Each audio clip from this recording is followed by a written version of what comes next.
All right, welcome to Frontline. Happy Monday. It's 6 o'clock here on the East Coast. We begin with some breaking news. President Trump wins again. YouTube agreed to pay Trump over $20 million to settle a lawsuit over the suspension of his account following January 6th. We're going to be following this development pretty closely.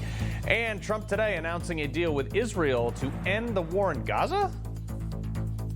The plan that we put forward today is focused on ending the war immediately, getting all of our hostages back, and creating conditions for durable Israeli security and Palestinian success. No word yet on the people in Gaza agreeing to it. This announcement comes as Russia unleashed its largest attack on Ukrainian civilians over the weekend, killing at least 4 and wounding dozens more. This is as Europe ramps up its rhetoric against Russia. Great job, guys. And Democrats are okay with the government shutdown, apparently, but have they always been in favor of this?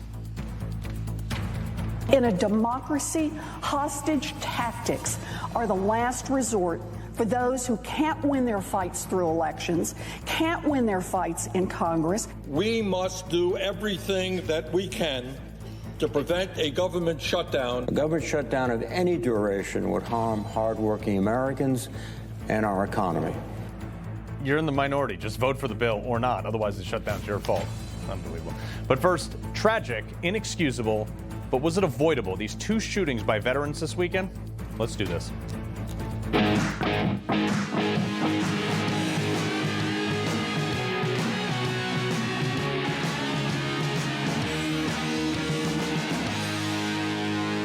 Okay, so 2 shootings over the weekend, both by Marine Corps veterans, I believe probably could and should have been preventable. I'm not...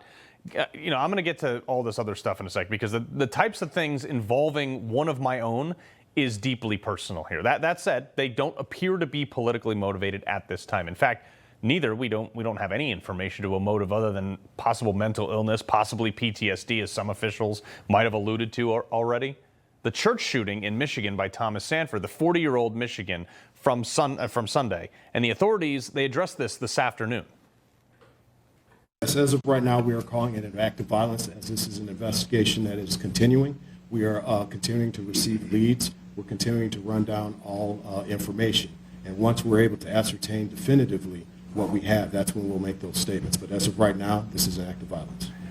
This is crazy to me. Look, this guy has a wife and a kid. He did a tour in Iraq around the same time as me, like mid-2000s. And the other shooting from Saturday night in North Carolina seems, this one's a little bit more cut and dry, a little bit more clear, at least why he did it, but no targeted motive. Nigel Max Edge, he's a 40-year-old from North Carolina, formerly named Sean William DeBevoise up until 2023 when he just randomly changed it. But as we dig more into his mindset, it's like a story that's unfortunately really too common. He wrote a book in 2020 called Headshot, Betrayal of a Nation, Truth Hurts. I looked over what I could before the show. This is a dark book. It's clearly a cry of rage, wild conspiracy theories, anger, but specifically pointed to the struggle of getting any help post-service. The denial of benefits from the VA. Look, this guy was shot 4 times, once in the head over in Iraq, and had real issues. 0 things, look, 0 things, folks, excuse any veterans committing any acts of violence or crimes ever. But the root of some of these issues continue to go unaddressed, and that's why we're facing it again. There's almost no support for veterans transitioning out of the military. I have talked about this ad nauseum on this show, this is one of the hardest things I've ever done in my life, was get out of the military. Because you get this couple-day course taught by somebody who doesn't know you, has likely never worked in the private sector. It could not be any more disconnected from personal touch. You get an exit medical exam also, and those findings go into a black hole. And unless you aggressively follow up, they are not addressed. Let me say that again.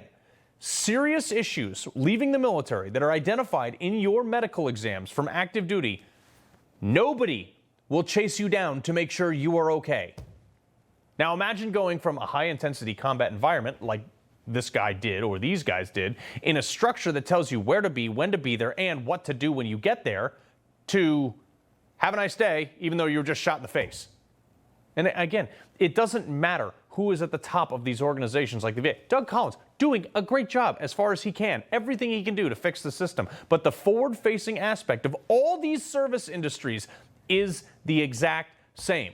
You're outsourced to somebody who doesn't even work for the VA. It's like another agency who has no skin in the game. And unless you know what to say or who to say it to, there is no measurable help for these people. Again, this is so deeply personal to me because I have seen this too many times, not with shootings, but look, I have friends who were Navy SEALs. We are talking tip of the spear, doing the most complex stuff. They get out, can't cope, and they've become homeless. Navy SEALs.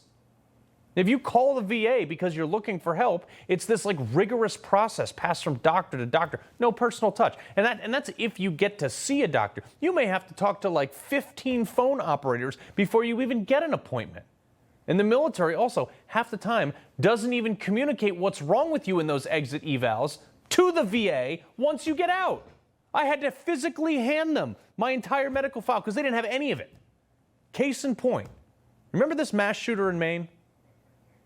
Robert Cart's family reached out in May, saying his mental health had declined and they were worried about his well-being and his access to firearms. Authorities say they contacted his Army Reserve unit, and in July, he was committed to a mental health institution. In a statement, a U.S. Army spokesperson says after that, the suspect's commander was told he should not have a weapon, handle ammunition, and not participate in live fire activity. This is like 2 years ago. An Army Reserve sergeant, 20-year combat veteran, on October 25th, 2023, he carried out the deadliest mass shooting in Maine's history at the bowling alley. Killed 18 people, injured 13 more before killing himself. Now, prior to that, significant complaints made by fellow soldiers while he was on active duty, including threats of mass shootings, removed from firearms training, and all these other things, which would have met unequivocally the federal criteria to remove firearm ownership from him, even post-service. Nobody communicated it. But also, it met Maine's red flag law requirement. Agree or disagree with red flag laws? I disagree with them. Yet none of it was reported. Failure of the VA, failure of the DOD, and failure of Maine officials. There have been multiple military veterans that have had dishonorable discharges, mental health adjudications that should legally bar them from owning firearms, but yet the military consistently falls short of reporting those to the civilian sector, and then they're able to go buy a firearm post-service when they shouldn't own one. And they're not getting help. But more importantly, nobody is keeping tabs on people with known problems at the VA. Again, not excusing either of the shootings this weekend. There are no excuses for that. But one of which seems to be a real failure of the duty of this country that sent him to war, where he got shot 4 times and nobody seemed to properly care for him at this point. It doesn't appear that there was any active outreach to him after they knew he had problems. Like, I'm all about solutions for these things. Especially, look, folks, when it's a trans shooter, there's videos months prior, evidence of this or that. Why didn't authorities act? Like, get on it, guys. But when it's one of my own, when it's a military veteran that we know had problems in at least one of these shootings over the weekend, we don't know anything more about the Michigan guy, but why didn't people do something? Fail. This Michigan guy seemed really normal, but we know very little about him, and even his family seemed super shocked about this today. So we're waiting to hear more on that. But everything points to the fact that 2 of my brothers, 2 Marines, were having really big problems personally post-service, whether internally or externally. Again, not an excuse. And one of these appears to have been shot and probably deserved to die at the scene because he was shooting other people. The other guy appears to deserve to spend the rest of his life in prison, unequivocally. But the reason this happened and the reason this hurts so bad for someone like me to see is because these people were failed by a system that they were willing to put their life on the line for and go to war for, which is vastly different from some Antifa carrying out a politically motivated deranged hit job. We don't need new laws. We don't need gun confiscation. If you want to go down the gun confiscation route, let's have a talk about repealing the Second Amendment, which you will never do. So just shut up on that. We need to enforce the laws we have, which would have stopped at least one of these, by the way. But we also need accountability. I want to know which operator at the VA or their sub-companies, that talked to any one of 2 of these guys in the last 5 years. Then, instead of changing the policy on like a website somewhere at the VA or on a helpline, we need to change the entire system to actually help a veteran. and not make it some burdensome bureaucratic procedure if you're crying out for help. We've had enough examples. Country music superstar John Rich, you are one of the premier guys out there in your sector doing work for veterans, so I can't think of somebody better to talk to about this. This is like deeply tragic. Yeah, it absolutely is. I mean, I've been listening to every syllable of what you said. Secretary Collins is a good guy. He's a patriot. He loves our military. I mean, he's one of you. And, you know, I learn things all the time when I meet with veterans. For instance, they go to a VA and they basically hand them a bag of pills. And they don't tell them, hey, by the way, if you start having suicidal thoughts, stop taking these and call us. And to your point, it's just kind of like, here you go, swallow this, good luck. And you wonder why the suicide rate is so high. We always know that number 22. It's actually a lot higher than 22, as you well know. A day, by the way. It's just a day, yes. More than 22 suicides a day by military vets. Yeah. But here's the other thing, too, is like these guys obviously committed heinous crimes. Our hearts go out to the victims of these crimes, burning a church with IEDs, shooting up a bar on the water from a boat. I mean, this is insane. I'm looking at this.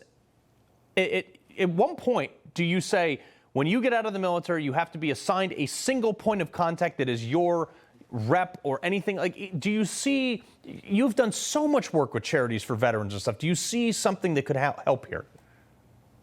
Yeah, I think that actually is a really good solution to it. They should have somebody they can call.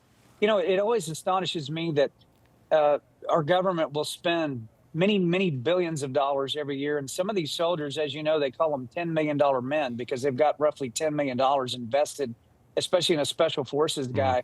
And then when they get discharged, they just say, see you later, alligator. Thanks a lot. And there's no help for families. Like when a guy gets killed in combat, we have to, in the public sector, we have to go raise money to try to help families of men and women who are killed in combat. That's not right either. I mean, can't we peel off one or two of those billions and help their families and make sure these guys are checked up on? I think we should. I think President Trump should look more closely at this problem. Instead of spending $13 billion on a border wall in Oman, maybe we should bring it home. And, you know, the North Carolina governor, Josh Stein, said the shooting in his state, he said, quote, there are too many people in our communities with dangerous obsessions exhibiting threatening behavior who do pose risks. We have to do better.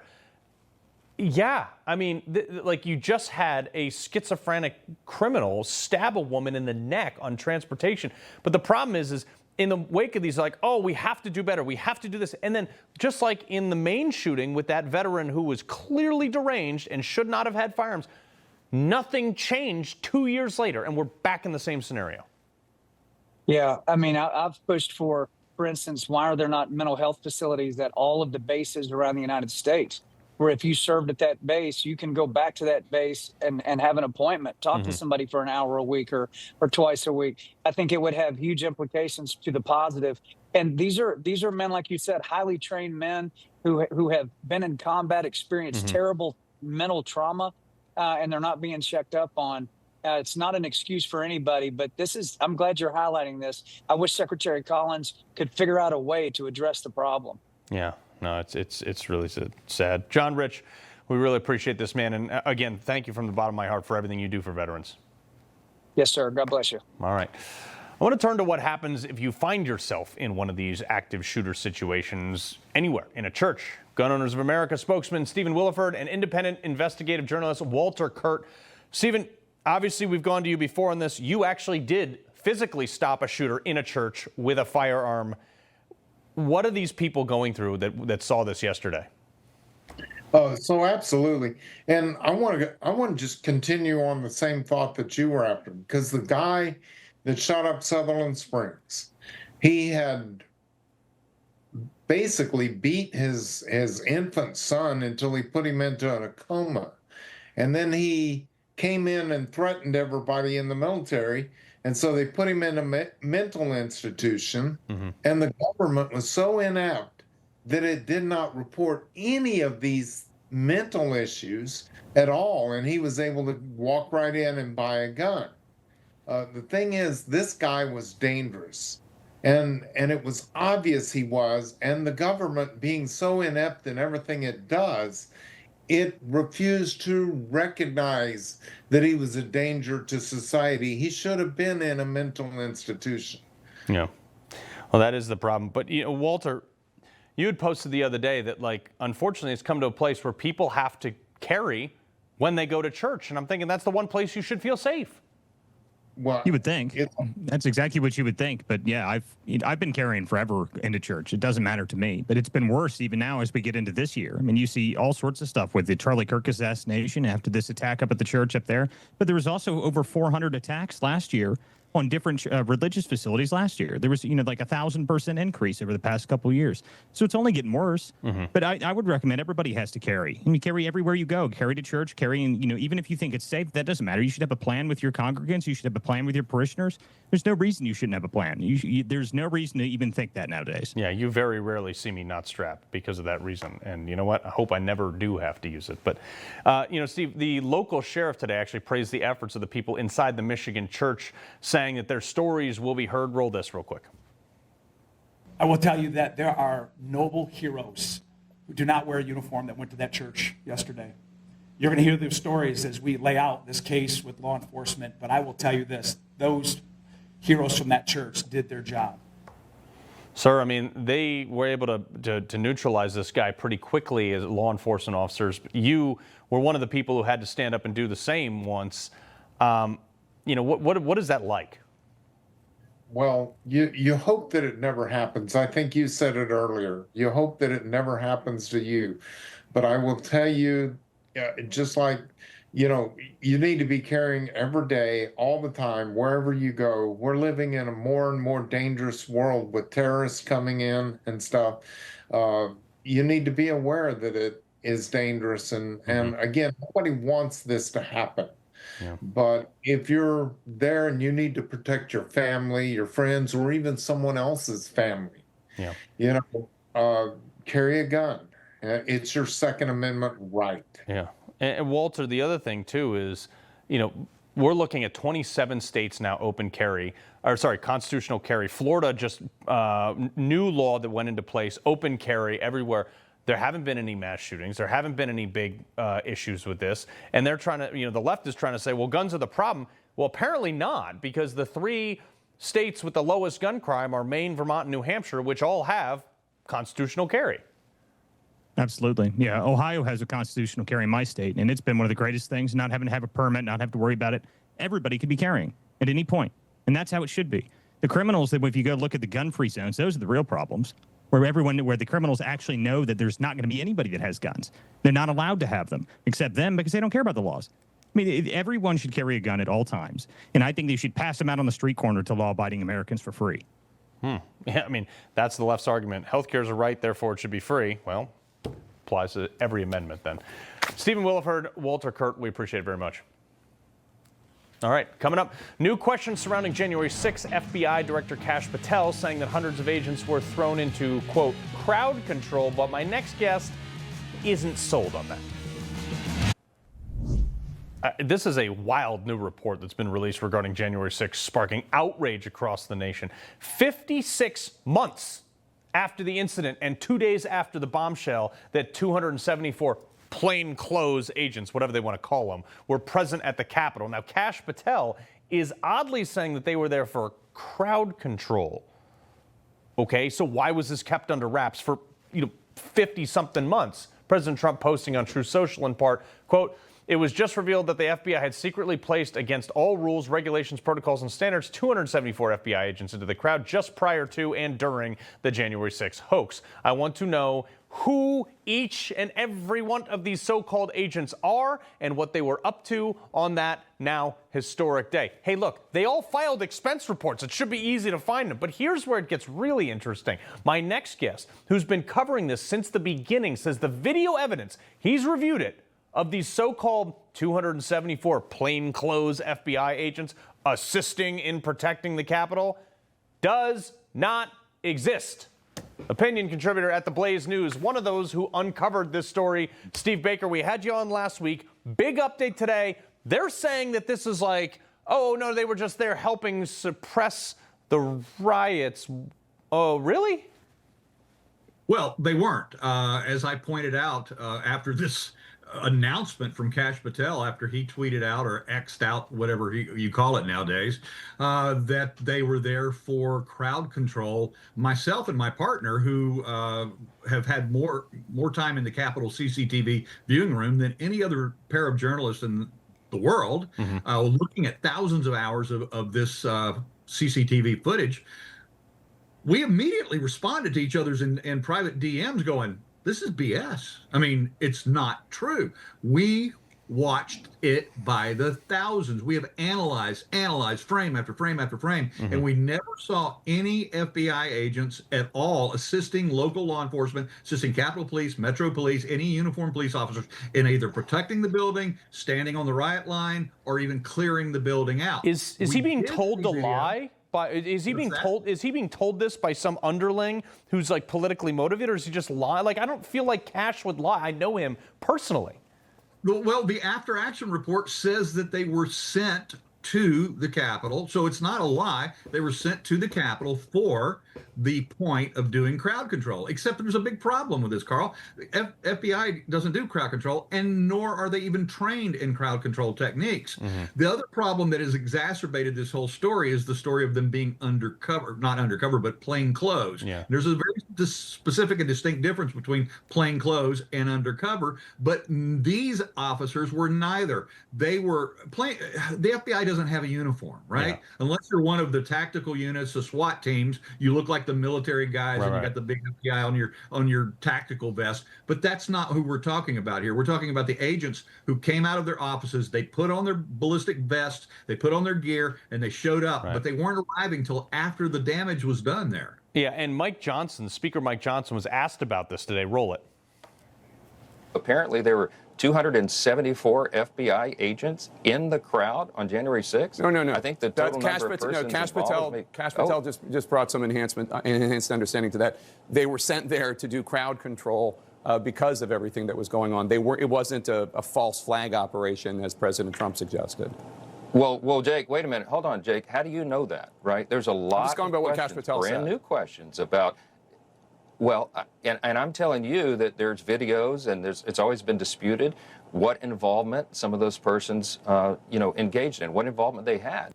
I mean, the other thing, too, is Mike Johnson promised to release all the tapes, which we have not seen, you have not seen, nobody's seen. And also, this begs the question, too, of all the January 6 narratives, including Cassidy Hutchinson's, who told the J6 committee under oath that Trump lunged for the steering wheel, which we now know factually did not happen because it's not physically possible.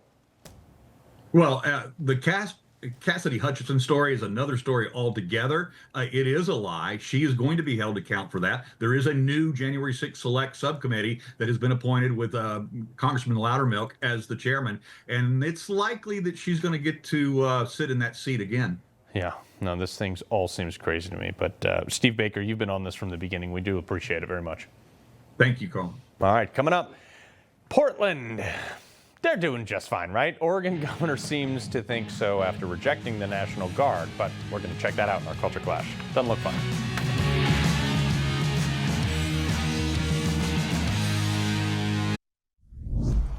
There is no insurrection. There is no threat to national security. Portland's doing just fine. Okay, so that was Oregon's Governor Tina Kotek fuming that Trump sent the National Guard to Portland after that city's been falling apart for years. If they don't need help, why are the cops always running away? Okay, why are they always retreating? Look at what you're going through right now. How can you be so oblivious? She said that Trump was misled about what's going on here. No one's misled. That's the video. It looks like Fallujah. Sarah Sullivan, founder and president of 917 Strategies, and Matt Palumbo, author of The Air. Okay, Sarah, I look at this and I'm like, I see rocks and bricks being thrown. They're shooting at Border Patrol agents. Yeah, they need help. Yeah, I mean, I would love to put the word gaslighting on this, but there's enough fire going on that it would cause an explosion. But that being said, they love to use the word insurrection every time they do something. And they'll peg it on the Trump administration every chance they get. It's 2020 all over again. We shouldn't be surprised. Antifa deserves to be prosecuted. Yeah, exactly. The other thing, too, Matt, is we're looking at this whole thing with ICE and people are freaking out. But we talked about last week how the Des Moines superintendent, Ian Roberts, was arrested by ICE for being in the U.S. illegally. But he was also the superintendent of the largest school district in the state of Iowa. And it was just discovered that he actually had a deportation order, and it was issued by Biden's administration. Okay, this is insane. This is insane to me. That whole argument about illegals doing jobs Americans just won't do kind of falls apart when there's 30 million of them literally taking all these jobs Americans would love to do. But there was a buried lead in that story in that he was registered to vote since 2012. And if you've guessed that he was a registered Democrat, you are correct. Actually, as fate would have it today, I was writing about what the effects of voter registration purges have been since the 2024 election. And that's when states will remove people for, being dead and registered to vote. It's a very large Democrat constituency, being felons or really any other reason. And in the past year, 100,000 Republican registrations have been purged. 1.3 million Democrats, that's 2% of the entire Democrat voter base, 1 in 50 of them have been removed. And Wait, again, hold on. Say that one more time. 2%? 1.3 million. Yeah, 1.3 million. It's at a 40 or so million Democrat registered. So 1 in 50 Democrat voter registrations was invalid and was purged. And again, they're the people against voter ID. They want mail-in voting. The whole narrative that it's disenfranchising people to require them to prove that they're legit is BS and for that to reason. your point, this guy was registered to vote, and this is what the Des Moines School Board said when he was announced as superintendent. Roll this. One of the single most important responsibilities of a school board is the hiring of its superintendent. This is a board that is certainly committed to making sure that Des Moines Public Schools continues to be a bastion in the Des Moines community. And I'm excited to be a part of this journey. I mean, Sarah, they took it so seriously that they didn't vet him. He's registered to vote in another state. He's got a fake license, apparently, from a different state than those. I mean, this is insane. I'm so sick of this smoke and mirrors game by the Democrats. Also, he needs a new mugshot. I know he's been arrested a bunch of times, but that's really sad. Honestly, this is just one big Democrat gaffe after another. It should be on SNL at this point. But honestly, should we be surprised? It's Des Moines. And I remember seeing it was like he's a Maryland voter, but New York something or whatever. Of course. We should not be surprised by any of this. Of course. I got to get to this in Canada, Matt. Okay. 3 gay men in this polyamorous relationship. They adopted a young girl, and this child will never succeed in this thing. Mm-hmm. These are the 3 men that you see walking there, and they were petitioned to court to adopt this young girl, and they're thrilled about it. I am so nervous for that girl's future. Yeah, I mean, if you took the most seemingly hysterical predictions from the religious right of the 1980s, they couldn't actually have imagined how bad it was going to get with stuff like this. Listen, the right, social issues are the things the right have kind of shied away from recently, except with the trans issue where there was a major victory. I think focusing on this will be an even easier victory because there's really no one that could ever be in favor of this. Sarah, last 30 seconds to you. I was adopted. I feel bad for that child. It's literally he, him, they pronouns just as people. Isn't there also a movie 3 Men and a Baby? Is this a gaffe? Is this a plot of Portlandia? There's nothing to be said except for that poor child. Yeah. I mean, it just seems to me like we're getting weirder and weirder ever since they started, have you considered suicide in Canada as a medical remedy? That's literally where they're at. Matt, Sarah, appreciate it. Maybe next time it won't be as crazy. All right, coming up, this lib congressional candidate from Illinois, who apparently was an Army captain, is now telling members of the military to disobey our Secretary of War. Got it. Next. Okay, this Democrat, who's apparently running for Congress in Illinois, and apparently is an Army captain, is telling people to disobey the Secretary of War, Pete Hegseth, ahead of this meeting with all the top generals. My name is Captain Dylan Blaha, and this message is for all U.S. military service members, especially every general and admiral meeting with Pete Hegseth on Tuesday. This morning, Donald Trump directed Pete Hegseth to deploy the U.S. military to Portland, Oregon. This is the latest illegal attempt to normalize the use of the military in U.S. cities. He authorized the military to use, quote, full force. This is authoritarianism. This is fascism. The U.S. military is not a law enforcement force, and all federalized service members must abide by the Posse Comitatus Act. All members of the United States military must disobey illegal orders.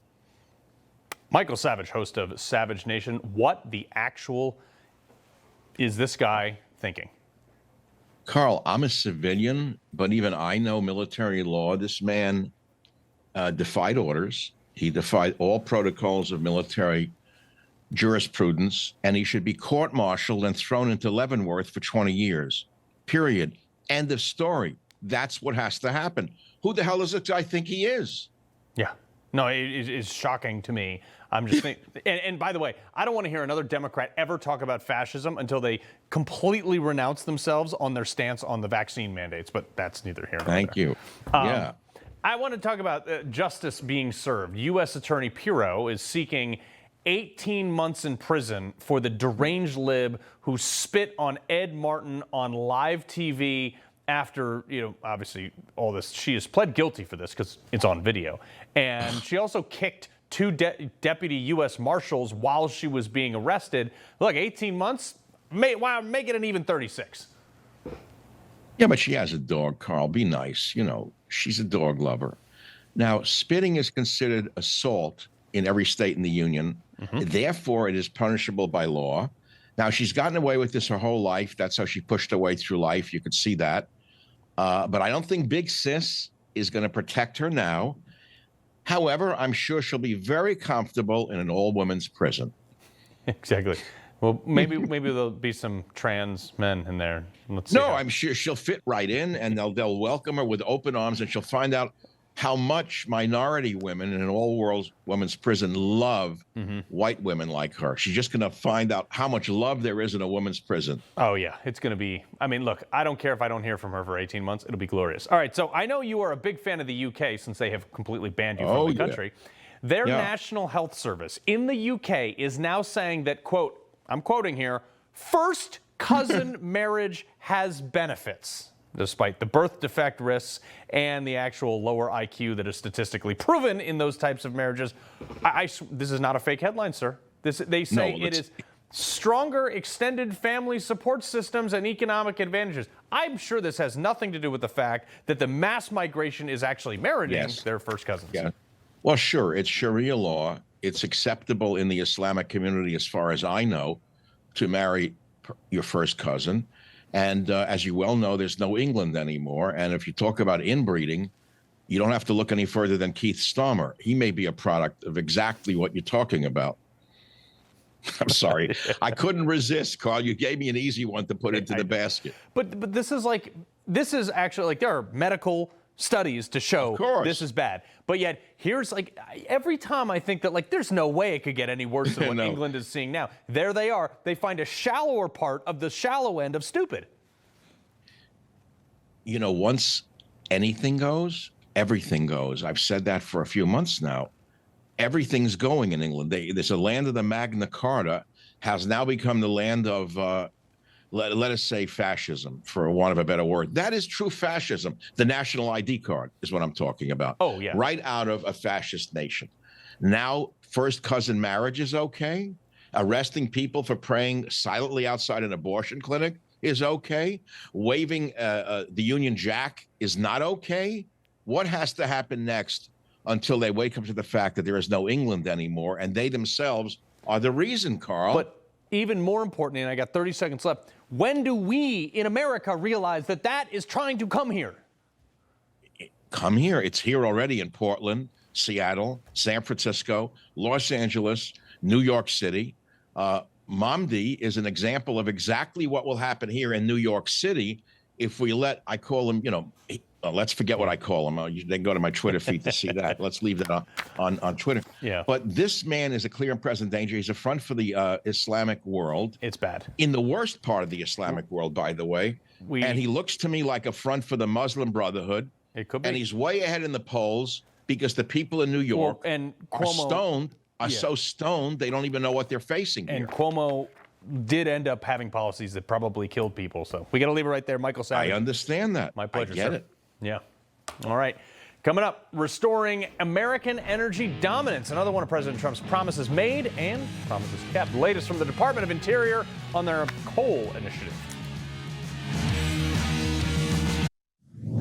All right, well, President Trump said he'd restore American energy dominance, and that's pretty much exactly what he's doing. Old school, if necessary. The Department of Interior announcing today their plan to unleash American coal power by opening 13.1 million acres of federal land for coal leasing to strengthen our domestic supply chains and secure reliable energy. The man behind this, Secretary of the Interior, Doug Burgum. Sir, appreciate you joining us. Look, this is big considering the last administration did everything they could to stop coal. Well, Carl, yes, this is fulfilling President Trump's very smart, very common sense campaign promise to unleash American energy. President Trump knows that we need more power in our country. He understands there is no energy transition. This is energy addition. And while we need to add new forms of energy, natural gas power is the one that in the shortest term, is going to be driving a lot of that. But we can't go around shutting down our baseload. Coal provides 20% of the electricity in America, and we have close to 17 states where coal is more than 50% of that state's electricity. You shut all that down at a time when China's they added 93 gigawatts of coal last year, Carl. That's 1 gigawatt's Denver. China added 93 gigawatts of power in 1 year based on coal, and they understand that you need electricity to win the AI arms race. They understand that China understands that a kilowatt of electricity can be converted into intelligence. We know that if we don't win the AI arms race, it affects every industry, every job, every company, affects our national defense. So President Trump gets it, and that's why we're charging hard on all these forms of energy. Well, I see two ironies here, Mr. Secretary. One is that, the left should be thanking coal. I mean, it's cleaner. And if we didn't have coal and fossil fuels and things like this, we would have burnt every tree in the existence of the planet by now. But also clean coal. All these carbon people at the UN and all these globalist industries, they're always saying, oh, we need to stop doing this, do alternative energy in America. But yet China's carbon footprint produces a carbon footprint 5-to-1 to produce the exact same product. Here in America, our coal has even gotten cleaner over the years. Technologies like scrubbers, electrostatic precipitators, low nitrogen oxide burners, and like fancy science names that I can't even pronounce. So we're actually doing the same thing for cleaner, but yet we're the ones taking the heat for expanding carbon footprints, even though it's going down. Well, Carl, you've done your homework. Thank you, and you're so right. If there's a coal plant still running in America today, it's one of the cleanest plants in the world. Beautiful, clean coal, as President Trump loves to say, because they've survived the onslaught. They've survived 8 years of the Obama administration, 4 years of Biden, trying to arbitrarily shut down all these industries.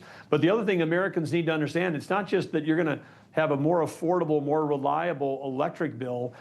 Inside of that coal is critical minerals. Many of these coals have got minerals like gallium and germanium that are on the 20 most important minerals we need, that China's got a chokehold on the United States and is using that chokehold to affect our trade and the relationships that we have right now. And we need those for defense. We need them for your cell phones. We need them for virtually everything we make. MRI equipment in hospitals. China controls all of those critical minerals. We get back into mining in this country. It's not just drill, baby, drill, but mine, baby, mine. If we get back in that business, when we're mining coal, then we've got these critical minerals. We also need coal for coke, which is an element in steel. And President Trump has said to the American people, we're going to get back and making steel in this country. We're going to get back to building ships in this country. You need coal to make that happen. Yeah. I want to get your take on this before I let you go, sir. Eminent domain battle. I'm sure you've heard of it between the two Dakotas. You're the former governor of North Dakota yourself. And just a quick refresher for the viewers, they're trying to put a pipeline through South Dakota in order to pump carbon into the ground, which seems stupid to me, but maybe I'm just misinformed on it because it's just plant food. Now, people are saying that South Dakota should cede land via eminent domain to a North Dakotan authority with a company that's from another state entirely. What are your take on this? Well, First of all, there's no battle between North Dakota trying to get South Dakota to cede land. That's never been part of this. But I'd say in the CO2 that's coming Well, to they North are Dakota. suing. North Dakota's What's suing that? South Dakota. Well, I'm sorry, that's news to me if that's happening. But the interest in getting the CO2 to North Dakota is for enhanced oil recovery. There is a pipeline that already exists coming from Montana into southwestern North Dakota, captures all the CO2 off an ExxonMobil gas plant. They were putting that down, these 1980 oil wells, and producing, going back to 80% of the original production, up from 20%, because oil wells deplete over time, over decades. And so there was an oil company in North Dakota that's greener than Patagonia. There's more CO2 staying in the ground than the oil they're producing. But it wasn't about CO2 storage. It was about getting more oil out of that dense shale rock and the thing. And so enhanced oil recovery is something that's been going on. North Dakota's been shipping CO2 to Canada up to the Weyburn field for 25 years. All for enhanced oil recovery in Canada. So this is a proven safe technology. In America, we need more oil, we need more gas. CO2 is a value-added input that can be used for that. I would argue that, we do need those things, but the eminent domain thing is what got me. But Secretary Doug Burgum, we're out of time. We appreciate you very much, sir. All right, before we go, this is who the NFL thinks their fans want. Are they smoking something good? Next.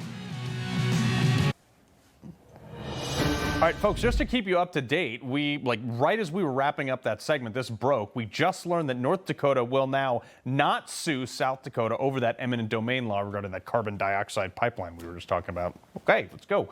Also, I don't do a lot of sports ball here, but last night the NFL announced who would be performing at this year's Super Bowl in Santa Clara, California. Now, instead of choosing someone that fans might be able to enjoy, somebody who, unifies the audience, I don't know, Metallica. I even thought Bruno Mars did a pretty stand-up job at his halftime show. But the NFL is going with this, sexual fluid, anti-Trump Puerto Rican rapper Bad Bunny. This guy who CNN once said, in pink florals and short shorts, Bad Bunny champions the new masculinity, which, testosterone has left the chat here. This is not somebody that I want to see performing in the Super Bowl, so I will not be watching. I just won't. Rob, are you going to be watching this? That's becoming the bathroom break, right? That's the bathroom and go get some new food and maybe a drink break is the halftime show. Just throw your TV out the window? Yeah. Well, this is his songs are in Spanish. He doesn't even sing in English. They're trying as hard as they can to turn the Super Bowl into something un-American because that's the ultimate virtue signal from white liberals, right? The ones that run the NFL. So it's all dumb. We've got Jason Whitlock. He's going to tee off on this tonight. He called and he said, I want to talk about this. Then take it away, brother. We will enjoy that. All right. Carl, good to see you. Thanks so much.